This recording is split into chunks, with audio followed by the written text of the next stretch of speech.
পূর্ণ একটা বিষয় নিয়ে আপনাদের এখানে আমরা আসার জন্য আহ্বান করেছিলাম।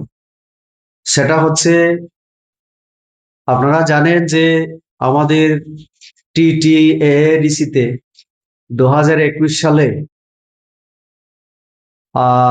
তিপ্রাসা, হানসা ইত্যাদির কথা বলে স্বচ্ছ প্রশাসনের নামে ক্ষমতায় এসেছিলেন এবং এই দলটা এবারও আবার জয়লাভ করেছে। জনগণ তাদের পক্ষে রায় দিয়েছে, ঠিক আছে। এবং তিপ্রাসারা বিশেষ করে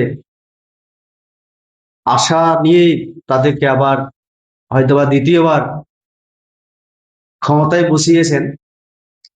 কিন্তু শপথ গ্রহণ কাল আমরা জানি, তার আগে আমরা দেখলাম যে তিপ্রাসারা যে সমস্ত প্রত্যাশা রেখেছিল, তাদের কাছ থেকে আশা রেখেছিল, সেই আশাই আশাহত হলো।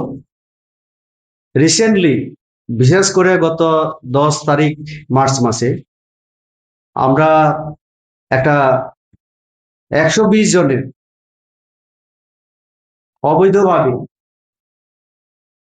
নিয়োগের আমরা প্রক্রিয়া দেখলাম সোশ্যাল মিডিয়াতে। এই নিয়ে তাদেরই সমর্থক অনেক বেকার যুবক যুবতী, সাধারণ নাগরিক বিভিন্নভাবে মতামত ব্যক্ত করেছে। আমাদের পার্টির নজরেও এসছে। তার জন্য আজকে আমরা বিজেপি প্রদেশের তরফ থেকে আজকে আমাদের বক্তব্য তুলে ধরার জন্য আমরা এখানে সমবেত হয়েছি। স্বচ্ছ প্রশাসন বলতে সেই সময় তারা বলেছিলেন যে সবকিছুই অনলাইনে পাওয়া যাবে, সবকিছু মানুষের সামনে নিয়ম নীতিগুলি মেনেই তারা সমস্ত কিছু কাজ করবে। মানুষকে কোনোভাবেই তারা ধোঁয়া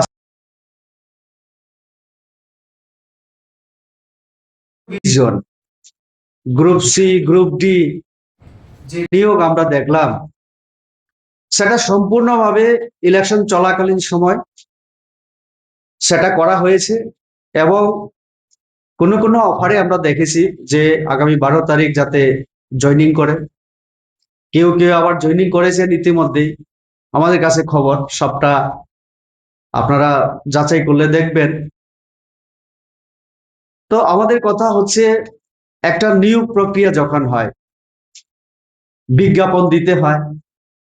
সে বিজ্ঞাপন দেখে আমাদের যুবক যুবতী বেকাররা তারা সেখানে পরীক্ষা যদি হয় বা মৌখিক যদি ইন্টারভিউ হয়, এই প্রসেসগুলির মাধ্যমে তারা পার্টিসিপেট করে এবং যোগ্যতা অনুসারে চাকুরির জন্য নির্বাচিত হয়, সিলেকশন হয়। একটা বোর্ড থাকে, একটা প্রক্রিয়ার মাধ্যমে, প্রসিডিওরের মাধ্যমে সেটা হয়। কিন্তু আমরা দেখলাম যে এবারে যে 120টা চাকুরি তারা যে অফার বিলি করলো, যারা পেল তারা হয়তোবা খুশি, কিন্তু আমরা দেখেছি যে অন্যান্যরা কি অন্যায় করবে। চাকুরি এমনিতেই মানে সুযোগ কম, এখন চাকুরি হোক আমরাও চাই, প্রচুর বেকার আছে, বেকারদের চাকুরি হোক আমরা সেটা চাই, আমরাও চাই। কিন্তু তার একটা নিয়ম নীতি থাকা দরকার।